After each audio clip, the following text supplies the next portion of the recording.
Hello, it's Saturday the 18th of June. You're tuned in to our 6 p.m. newscast coming to you from Arirang's news centre in Seoul. It's very good to have you with us. I'm Mark Broom. We start this evening with domestic politics. Korea's ruling Saenuri Party is looking to extinguish the bitter internal feud within its ranks. The party has been shaken by the return of defectors who jumped ship prior to the April general election. With the opposition parties demanding a truce, key leaders from the ruling party are set to meet Sunday to try and resolve the issue. Kwon Soo-ah starts us off. The ruling Saenuri Party's chairman, Chung Jin-seok, and the chairman of the party's Innovation or Emergency Committee, Kim Hee-ok, are scheduled to hold crunch talks on Sunday morning. Chung is expected to call on Kim to return to the National Assembly and is also likely to once again apologize for pressuring Kim to accept 7 independent lawmakers back into the party, saying a delay would be an illegal act. Kim has not appeared in public since Friday, boycotting several political meetings and was said to be considering whether to step down. Party members are divided on the return of the old faces who left the party right before the April general election in which the ruling party suffered a crushing defeat.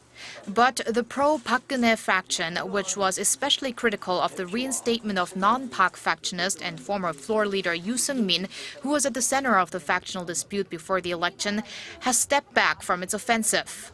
For now, at least, the pro-Park faction has put off its plan to release a statement demanding Chairman Chung Jin-seok step down.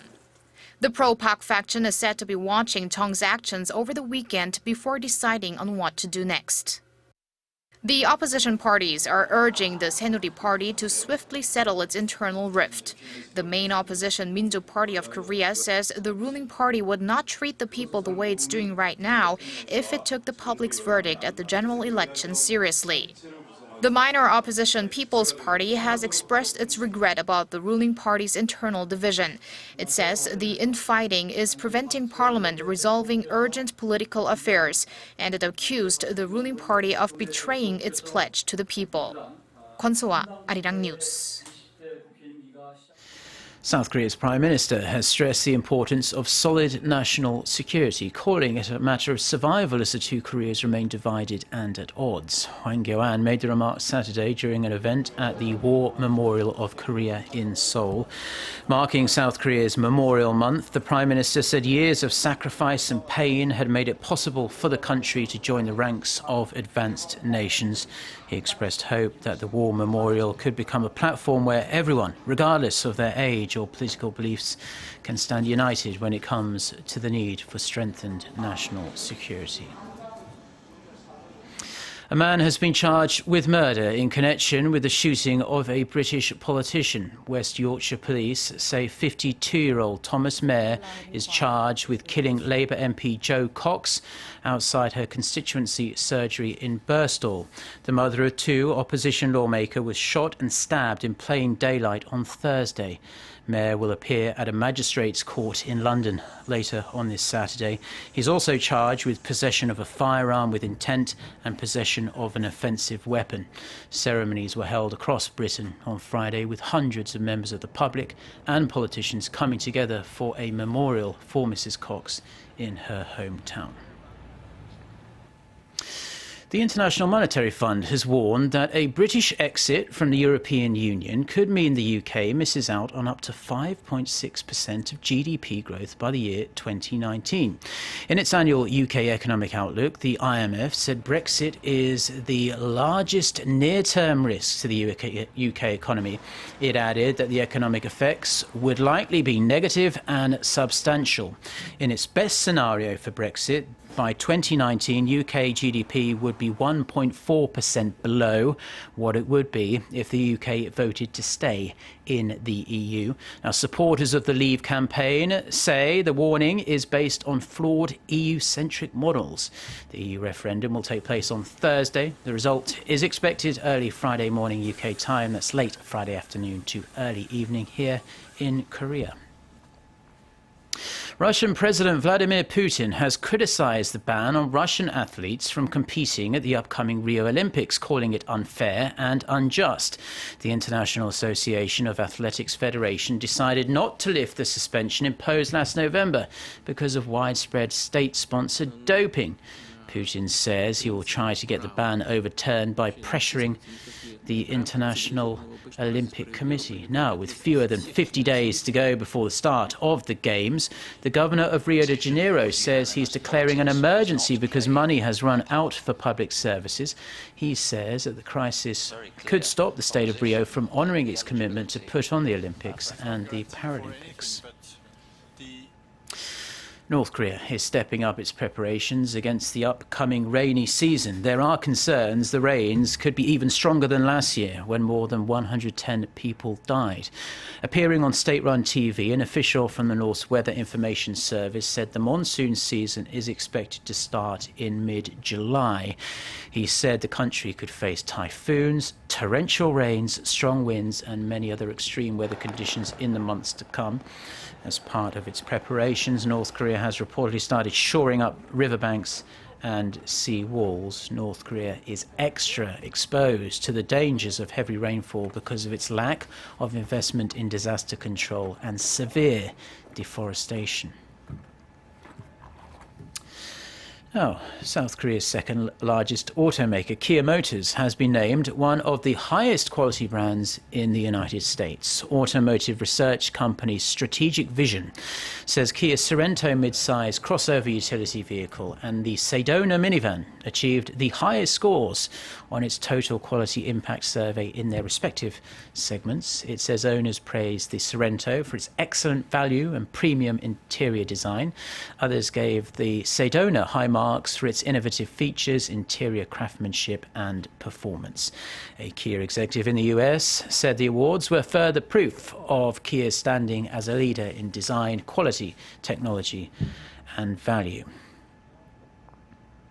Now, the advantage of 3D printing is that it can be perfectly customized for its users. And for the first time in Korea, doctors have successfully implanted a 3D printed heel bone into a patient suffering from a tumor. Kim Hae-sung reports. Gray titanium sculpted using state-of-the-art 3D printing technology. As highly pressurized air is pumped into the box, you can see the implant taking shape. With a CT scan, a 3D implant design, and a laser beam to melt the titanium, a skull is created. Using conventional surgery methods, this young man would have had to wait for an unspecified amount of time to find suitable bone tissue or even have his foot amputated. But armed with a 3D printer, the medical team was able to make a heel bone for him in just 2 weeks. The heel bone is strong enough to support the patient's weight, and it perfectly fits his anatomy, significantly lowering the possibility of a complication developing down the line. Korea is currently leading the way in applying 3D technology and was the first country in the world to approve the use of 3D printed cranium implants for surgeries. So far this year, more than 100 3D printed implant surgeries have been performed in Korea. One such surgery was done on a 16-year-old girl who developed a tumor on her pelvis in 2015. The 3D printed pelvic bone cut the surgery time in half to 4 hours, speeding up the patient's recovery time and enabling her to walk within a week of the surgery instead of the usual 4-week period. This is an X-ray that was taken of Miss Kang last month. You can see the ligaments have grown out and is perfectly attached to the implanted pelvic bone, meaning the surgery was a success. As the number of successful surgeries rises, the use of 3D printing for medical applications is expected to grow even further. However, 3D printing is still in its infancy, and due to a lack of insurance policies, it is 10 times more expensive than conventional surgeries. Doctors also add that patients need to be closely monitored in case there are any unknown long-term consequences. Kim Hae-sung, Arirang News. Now, staying with the health-related news, and a team of Korean researchers have found a key element for bipolar disorder, which is known to cause severe shifts in mood and behavior. The finding is expected to open new doors for both diagnosis and treatment. Park Se-young has the details. Last September, a young man in Korea suffering from bipolar disorder killed his grandmother and injured his father at home. This is one of the more serious expressions of the mental illness, which is more often associated with manic episodes. There was once a limit to both diagnosis and treatment, but now a team of Korean researchers has found a key cause behind bipolar disorder. Without a specific protein, a problem occurs in nerve transmission, which leads to uncontrollable excitement or depression. In order to transmit signals, nerve cells need to form dendritic spines. The absence of the key protein results in a dramatic change in spinal formation, causing an imbalance in signal transmission. When the researchers removed the protein in mice, they showed manic behaviors resembling those exhibited by people with bipolar disorder. By making the connection between the protein and bipolar disorder, we were able to create animal models. With the models, we can test various drugs and eventually create effective mood-stabilizing drugs. The researchers added that the protein not only causes bipolar disorder, but also contributes to autism and obsessive-compulsive disorder. They expect their finding to open doors to new treatments for a variety of mental illnesses. Park Se-young, Arirang News. Now, finally, we're going to take a look at the weather. And most of the nation is under partly cloudy skies this evening. It's going to be a warm night. The low in Seoul is only going to drop to 18 degrees Celsius. Now, forecasters were predicting earlier this week that the rainy season would start on Sunday, but it appears they might have jumped the gun somewhat. We will actually have a very warm and dry day in store for Sunday around much of the country as well. So get out there and enjoy it before the rain actually does come. With that, let's take a look at the weather around the world.